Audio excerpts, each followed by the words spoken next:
Geeta, this is major escalation, and Putin there clearly pinning the blame on Ukraine for it, saying that bombing of the Kerch bridge in Crimea was an act of terrorism by Ukraine.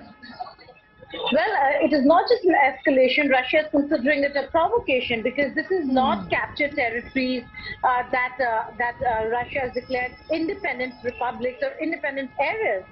This is an area, Crimea, that was annexed by Russia in the year 2014, and it has been a part of Russia. So Russia is considering this as an attack on Russia and on Russian soil.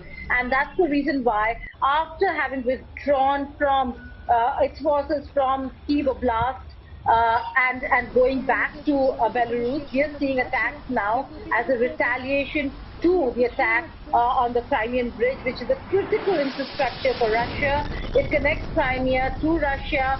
Anything that comes in and out of Crimea goes in from this very bridge, because every other connectivity has been cut off from Crimea to Ukraine. And now with Kherson under Russian control, water has restarted, water supply into Crimea. So this certainly was a major provocation.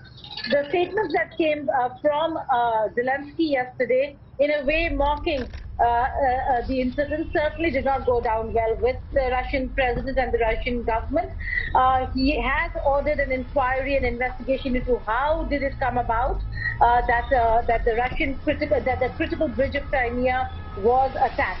Now we are seeing an attack and retaliation, disturbing visuals coming in from Kyiv, because after the focus now moving to eastern Ukraine, nobody thought that it will again move back to western Ukraine or the central Ukraine, which is where Kyiv really is. But it has. So there is going to be a lot of not just criticism, but a response from Ukraine also can be expected. Although Ukrainian onslaught continues on the eastern front to reclaim territories that have been captured by the Russian side. But with the entry of Crimea into the picture and getting Crimea into the mix, it seems like Russia will open its front on the Belarusian side yet again. Like the Ukrainian MP was saying, the missile attacks are coming not from Russia, but from the Belarusian side. So Belarusian soil again could be used against Ukraine in attacking and sending a very strong message to Ukraine by again hitting Kyiv. Geeta, I'm just going to come back to you in a few moments from now. We're putting this out for our viewers. The Russian President Vladimir Putin leveled blame on Ukraine and its special forces for the blast of the Moscow-annexed Crimean Peninsula, labeling it as an act of terror. He claimed the blast was to attack Russian infrastructure.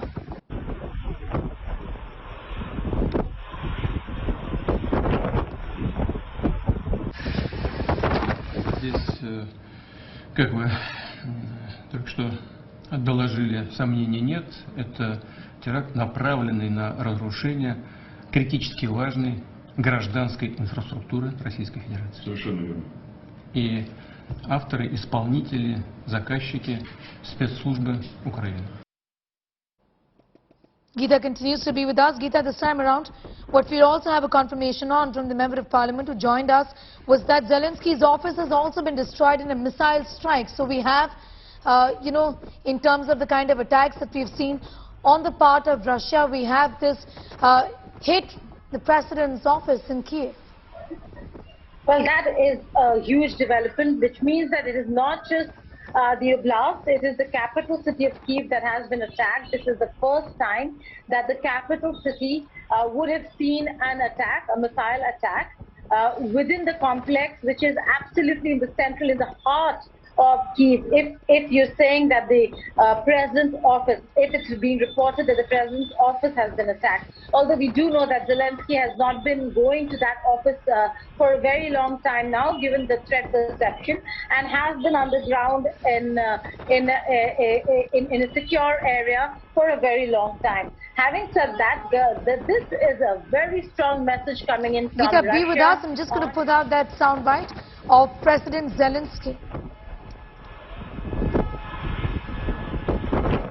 Хочу сьогодні адресувати це моє звернення тим у світі, хто піддається російським маніпуляціям про нібито переговори. про те, що нібито тільки переговори можуть завершити цю жорстоку російську терористичну війну. Чи хоче держава-терорист миру? Очевидно, що ні. Вона це доводить щодня і щоночі. Запоріжжя – одне з українських міст, проти якого Росія спрямовує свій ракетний терор. Цієї ночі внаслідок російських ударів по звичайних житлових будинках у Запоріжжі загинули щонайменше 14 людей. На жаль, це число може зрости. Розбір завалів досі триває. Більше 70 людей поранені, серед них 11 дітей. Усім їм надається належна допомога, сотні сімей залишились без житла. Від удару однієї з ракет, важкої протикорабельної ракети Х-22, у звичайному 9-поверховому житловому будинку був зруйнований цілий під'їзд з 1-го по 6-й поверхи. Це був свідомий удар. Той, хто віддав наказ, і ті, хто його виконували, знали, куди б'ють. Удари цієї ночі продовжили серію російських ракетних ударів по Запоріжжю, які лише цього тижня за час з 3 жовтня забрали життя вже щонайменше 43 людей. А ще були удари по Харкову, по містах Донбасу, по інших містах України. Ще були удари іранськими безпілотниками, авіаудари. Абсолютна більшість з них по цивільній інфраструктурі нашої держави, по цивільним людям. Коли хтось хоче переговорів, він такого не робить, а коли хтось терорист, він робить саме так. Чи дійсно переговори допомагають подолати терор? Зараз усім треба чесно дати собі відповідь на це запитання. Терористів знешкоджують. Терор – це злочин, за який має бути покарання. Терор на державному рівні – це один з найбільш жахливих міжнародних злочинів, який загрожує не тільки комусь одному у світі, а й усій міжнародній спільноті. Якщо терор залишиться непокараним, якщо терористам вдасться залякати настільки, що хтось у світі хоче просто погодитись, заплющити очі на терор, то саме це і буде програшем. Програшем свободи, програшем людяності і програшем демократії. Саме цього так хоче Росія. Саме для цього їй і потрібен увесь цей терор. Від ракетних ударів до глобальних криз, які спровоковані державою-терористом. Це вже було в історії, коли минулого разу іншій державі-терористу дозволили робити те, чого вона прагнула, бо сильні світу цього злякались її терору. Почалась Друга світова війна. Зараз світ об'єднаний, зараз всі у світі розуміють, проти чого насправді ведеться Росією ця війна в Україні. Це російська війна проти усіх тих цінностей, які роблять людей людьми, а життя мирним. Україна виграє в цій війні. Ми можемо звільнити всю нашу землю і можемо поставити на місце державу-терориста.